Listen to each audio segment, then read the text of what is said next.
வாழ்க வையகம், வாழ்க வளத்துடன். உலகெங்கும் இருக்கும் மாயம் பக்தி அன்பர்களுக்கு டாக்டர் டிவைன் தினேஷன் அன்பான வணக்கங்கள். வாழ்வின் ரகசியம், கன்னி ராசி லக்னக்காரங்களுக்கு இந்த வாழ்வின் ரகசியம் என்னன்றதை பார்க்க போகிறேன். சரி, இதோட சிம்பிள் என்ன? ஒரு கன்னிப்பெண் கையில் ஒரு கதிர் வச்சுருப்பாங்க, இன்னொன்று வெற்ற அருவாள் வச்சுருப்பாங்க. காலப்புருஷ தத்துவத்துக்கும் இது அடிவயிறு, கர்ப்பப்பை இதெல்லாம் உங்களுக்கு கன்னிராசியில் தான் வரும். கன்னிராசி லக்னத்தில் வரும். சரி, இவங்க எப்படின்னா இது புதன் ஆதிக்கம் பெற்ற வீடு. புதன்னாவே என்னது? லவ், பாட்டு பாடுறது, ஆர்ட்ஸ், ரொம்ப ரொமான்டிக்கானவங்க கன்னிராசி. இது ஒன்று. புதன் இருக்கிறதுனால அறிவு கூர்மையும் ஜாஸ்தியாக இருக்கும். கர்ப்பப்பையெல்லாம் நம்ம சொல்லியிருந்தோம்ல காலப்புருஷ தத்துவத்துக்கு. அப்போது இவங்களுக்கு இந்த ஃபர்டைல் கிரவுண்ட், கன்னி அப்படின்னாவே ஃபர்டைல் கிரவுண்ட். இவங்களுக்கு என் குடும்பம், ஏன் குழந்தைங்க, ஏன் மக்கள், அந்த குடும்பத்துக்காக உழைக்கிறது இவங்க ரொம்ப ஜாஸ்தியாக பண்ணுவாங்க. குடும்பத்துக்காக தியாகம் பண்ணுறது ரொம்ப அதிகமாக பண்ணுவாங்க. எக்ஸாம்பிள், இதில் நட்சத்திரம் யார் யார் வருவா? உத்திரம் வரும். சரிங்களா? உத்திரம் 2, 3, 4 உத்திரம் வரும். ஹஸ்தம் 4 பாதமும் வரும். சித்திரை 1, 2 பாதம் வரும். ஹஸ்தத்தில் பிறந்தவங்க யாருன்னா விநாயகர். நம்ம எல்லாருக்குமே விநாயகர், முருகன் அந்த பழங்கதை தெரியும்.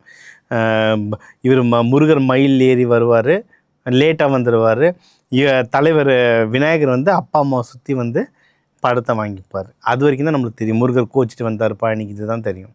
ஆனால் நடுவில் இன்னொரு விஷயம் நடக்கும். என்னென்னா, விநாயகர் முருகர் கிட்ட எடுத்துன்னு இந்த படத்தை கொடுப்பார். இல்லைடா தம்பி, நீ வச்சுக்கூடா, நீ சாப்பிடு, பரவாயில்லடா அப்படின்வார். முருகர் எனக்கு அவங்க கொடுக்கணும், அவங்க எனக்கு கொடுக்கலல்ல, அதனால் நான் கோச்சிட்டு போகிறேன் வருவார். இந்த அஸ்த நட்சத்திரத்தில் பிறந்தவங்க பாருங்கள், அவங்க கூட பிறந்தவங்களுக்காக நிறைய சாக்ரிஃபைஸ் பண்ணுவாங்க. நிறைய விஷயம் நல்லதாகவும் முடியும். ஒரே இந்த மாயாண்டி குடும்பத்தினர் மாதிரி ஒன்றாமல் இருப்பாங்க.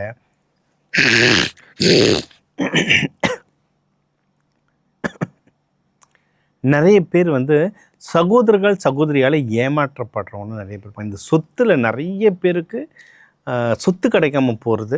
அவங்க பார்த்திங்கன்னா சகோதரர்கள் கூட பிறந்தவங்க யாருன்னா ஏமாத்துறது பார்த்திங்கன்னா ஹஸ்தத்தில் இருந்தவங்க, கண்ணியில் இருந்தவங்களுக்கு நிறைய பேர் அது நடக்கும்.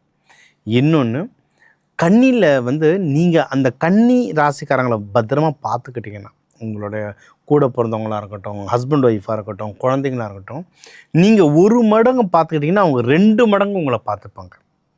அதே சமயம் கண்ணியில் இருக்கவங்களுக்கு மட்டும் நீங்கள் துரோகம் பண்ணிட்டீங்க, இல்லை பகைச்சிட்டிங்கன்னா நம்ம வாழ்க்கை மொத்தமாக முடிச்சுட்ருவாங்க. என்ன சொன்னல, ஒரு கையில் கதிர், நான் அவனுக்கு சாப்பாடு போடுறேன், ஆனால் என்கிட்ட ஸ்டார்ட்அப் பண்ணால் அறுத்துருவேன். அவங்க அறுக்கிறதுக்கு நம்மளுக்கு தெரியக்கூட தெரியாது. நிறைய நாடகங்கள் பார்த்துருக்கீங்களா? நாடகம் சீரியல் ஃபஸ்ட்டு ஆரம்பிக்குதுன்னு பார்த்தா ஒரு அப்பாவி பொண்ணை காட்டுவாங்க. 6 மாதத்தில் பார்த்தீங்கன்னா அப்படியே கொஞ்சம் கொஞ்சமாக அது வில்லியாக மாறிடும். அப்புறம் தான் தெரியும், ஓ நீ வில்லி கேரக்டரா அப்படின்ட்டு. அந்த மாதிரி தான் இவங்களை ஒழுங்காக பார்த்துக்கிட்டா உங்களை பத்திரமா பார்த்துப்பாங்க. இவங்களை எங்கேயாவது துரோகம் பண்ணிட்டீங்கன்னா, இவங்க இறங்கி பழி வாங்க ஆரம்பித்தாங்கன்னா இவங்கக்கிட்ட யாராலையும் நிற்க முடியாது. ஏன்னா இவங்க தான் பழி வாங்குறாங்கன்றதே தெரியாது. சைலண்ட்டாக வாங்கி மொத்தமாக முடிச்சு விட்டு போயிடுவாங்க. அதனால் இவங்களை பத்திரமா பார்த்துக்கிறது குடும்பம் தழைக்கும். இது ஒன்று. இவங்களுக்கு 7ஆம் வீடு பார்த்திங்கன்னா மீனம் ராசி லக்னம் வரும், குருவோடைய வீடு. இவங்க ரொமான்டிக், நல்ல அறிவு கூர்மை, அதேமாரி இவங்களுக்கு கிடைக்கிற ஹஸ்பண்ட் ஒய்ஃபுமே ஒரு மெச்சூர்டானவங்கள, நல்ல அறிவாளிகளாக அமைவாங்க. உங்கள் ஜாதக கட்டங்கள் கிரகங்கள் பார்த்து கொஞ்சம் கொஞ்சம் மாறும். பட் ஜென்ரலாக நல்ல அறிவு கூர்மையாக இருக்கிறவங்களாம் அமைவாங்க. இது ஒன்று. உடல் உபாதைகள் அப்படின்னு நீங்கள் பார்த்தீங்கன்னா சொன்ன கர்ப்பப்பை, அடிவயிறு பிரச்சனைகள், இந்த மாதிரி விஷயங்கள் நிறைய வாய்ப்பு இருக்குது. அதனால தான் எப்பயுமே சொல்லுவாங்க, கன்னி ராசி லக்னத்தில் நீங்கள் பிறந்தீங்கன்னா சீக்கிரம் கல்யாணம் பண்ணி குழந்தை பெற்றுக்கோங்க அப்படின்னு. ஏன்னா சித்திரையெல்லாம் இருந்தால், லேடிஸாக இருந்தால் அந்த பீரியட்ஸ் இஷ்யூஸ் வரும். ஜென்ஸாக இருக்கிறவங்களுக்கு லைட்டாக அந்த கவுண்ட் இஷ்யூஸ், ஸ்பெர்ம் கவுண்ட் இஷ்யூஸ்லாம் வரும். ஏன்னா சித்திரைன்றது சூடு, அந்த வீரியம் நிற்கிறதுன்றது ஒரு கேள்விக்குறியாகும். அதனால் எல்லாருக்கும் இல்லைங்க, உடனே எல்லாரும் பதறக்கூடாது. எல்லாருக்கும் இன்னும் சில பேருக்கு, சரிங்களா? அதனால் இவங்க குழந்தைய பெற்றுக்கிறது ரொம்ப நல்லது. அதாவது இது எந்த அளவுக்கு உண்மைன்னா, எனக்கு ஒரு கிளைண்ட் வந்தாங்க. அந்த அம்மா 80+, நம்ம ஸ்டூடெண்ட்ஸ், அவங்களாம் வயதானவங்க, ஆனால் நம்ம கிளாஸ் படித்தவங்க. அந்த பாட்டி அவங்க ஹஸ்பண்ட் தான் ஃபஸ்ட்டு நம்ம ஸ்டூடெண்ட். அவர் 82 அந்த சார். அவர் பேர் சுந்தரம். ஓகே, நான் பேர் சொல்லிட்டேன், பரவாயில்ல சார், பார்த்தீங்கன்னா மன்னிச்சுக்கோங்க இது சொன்னதுனால. எந்த சுந்தரம்னு சொல்லலாம், சுந்தரம்னு ஒரு சார், ஓகேங்களா? அவர் ஃபஸ்ட்டு நம்ம ஸ்டூடெண்ட்டாக அவர் பார்த்தாரு. அதுக்கப்புறம் ஒரு நாள் அவங்க ஒய்ஃபை கொஞ்ச நாள் கழிச்சு அவங்க ஒய்ஃபை கன்சல்ட்டிங் கூப்பிட்டு வந்துடுறேன், ஒய்ஃபும் பார்க்கணுன்றான்னு சொன்னேன். வயசான பாட்டி, அம்மா கூட இல்லை, எனக்கு பாட்டி வயசு அவங்க. அவங்க அம்மா, உங்களுக்கு இந்த உடல் உபாதைகள் இருக்கும் அப்படின்னு சொன்னால், ஆமாம் இந்த வயசில் எல்லாருக்கும் இருக்கிறது தான். உங்களுக்கு இந்த இந்த பிரச்சனைகள் இருக்குது, ஆமாம் இது எல்லாருக்கும் இந்த வயசில் இருக்குது தான். அப்படியே சலிப்பாகவே சொல்லிட்டு இருந்தாங்க, எல்லாருக்கும் இருக்குது தான் அப்படின்ட்டு. நான் பர்டிகுலராக கேட்டேன், அவங்க வந்து இந்த ராசி இந்த நட்சத்திரம், நான் பர்டிகுலராக உங்களுக்கு கர்ப்பப்பை சம்மந்தம், அடிவயிறு ஏன்னா லேடிஸ் கிட்ட ஸ்ட்ரைட்டாக கேட்க முடியாது, அடிவயிறு சம்மந்தமாக எனக்கு இஷ்யூஸ் இருக்கான்னு. அப்படிலாம் எதுவும் இல்லையேனாங்க.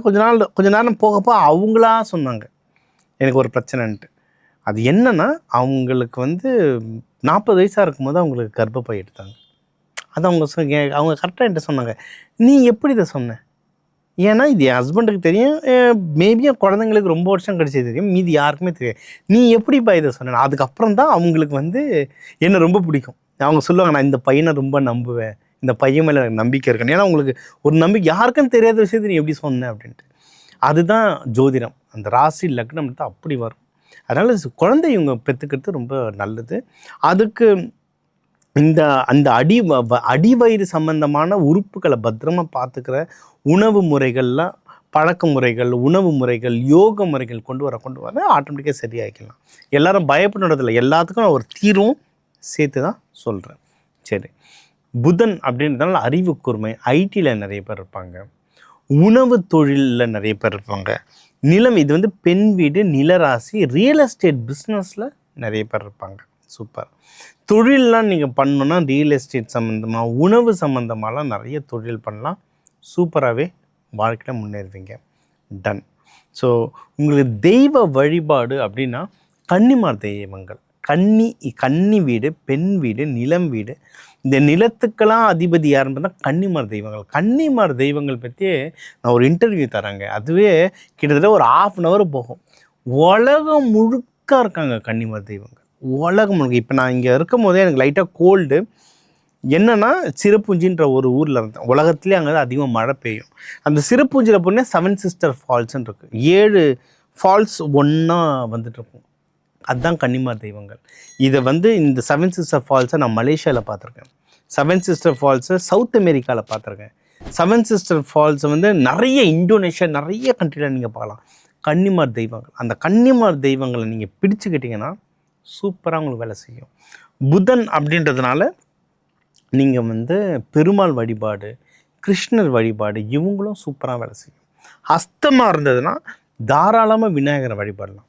உத்திரமாக இருந்ததுன்னா நீங்கள் வந்து சூரியன் ஆதிக்கம் உள்ள கடவுள்கள், சூரியனையும் வழிபடலாம். ஹஸ்தமாக இருந்தால் பிள்ளையாரை வழிபடலாம். சித்திரையாக இருந்தால் செவ்வாய், நீங்கள் முருகரை வழிபாடு பண்ணலாம். சரிங்களா? இவங்களெல்லாம் வழிபாடு பண்ண வாழ்க்கை நல்ல முன்னேறுவீங்க. ஒரு சீக்ரெட் ஃபார்முலா, வாழ்வில் ரகசியம் சொன்ன சீக்ரெட் ஃபார்முலா, ஜென்ரலாக கன்னி ராசி வந்து சமைச்சதுன்னா சூப்பராக சமைப்பாங்க. நீங்கள் ஒன்றும் இல்லை, ஒரு தயிர் சாதம் செஞ்சு கையில் கொடுத்தாங்கனாவே 10 பேர் சமைக்கட்டும் தயிர் சாதம். கன்னி ராசி லக்னக்காரங்க செஞ்ச சாப்பாடு மட்டும் டேஸ்ட்டாக இருக்கும். தயிர் சாதமே அவ்வளோ சூப்பராக இருக்கும். அதனால் நீங்கள் எப்பவுமே மற்றவங்களுக்கு சமைச்சு போட்டுனே இருங்க, அவங்க உங்கள் வழிக்கு வருவாங்க. இது மனிதர்களுக்கு மட்டும் இல்லை, சாமிக்கே சொல்கிறேன், நீங்கள் நெய்வேத்தியம் செஞ்சு கொடுத்துக்கிட்டே இருங்க, அன்னதானம் கொடுத்துக்கிட்டே இருங்க. இதெல்லாம் கொடுக்க உங்கள் நில பஞ்சபூதம் ஸ்ட்ராங் ஆகிட்டே இருக்கும், நீங்கள் வாழ்க்கையில் முன்னேறிட்டே இருக்கலாம். அதனால தான் கன்னிமார் தெய்வங்கள்லாம் பாருங்கள், அங்கே கடை வெட்டு நடக்கும். கன்னிமார் தெய்வங்கள் சக்கரை பொங்கல் செஞ்சு பட்டையை கலப்பாங்க. ஏன்னா அது நிலத்தத்துவம், அந்த நிலத்தத்துவம், அந்த நில பஞ்சபூதத்தை நீங்கள் பிடிக்க இதெல்லாம் நம்ம ஒரு கிளாஸை சொல்லுவோம், இந்த ராசி, இந்த லக்னம், இந்த பஞ்சபூதம். நீங்கள் அந்த நில பஞ்சபூதத்தை பிடிக்க வாழ்க்கையில் சூப்பராக முன்னேறுவீங்க. எல்லா வித நல்லதும் உங்களுக்கு நடக்கும்.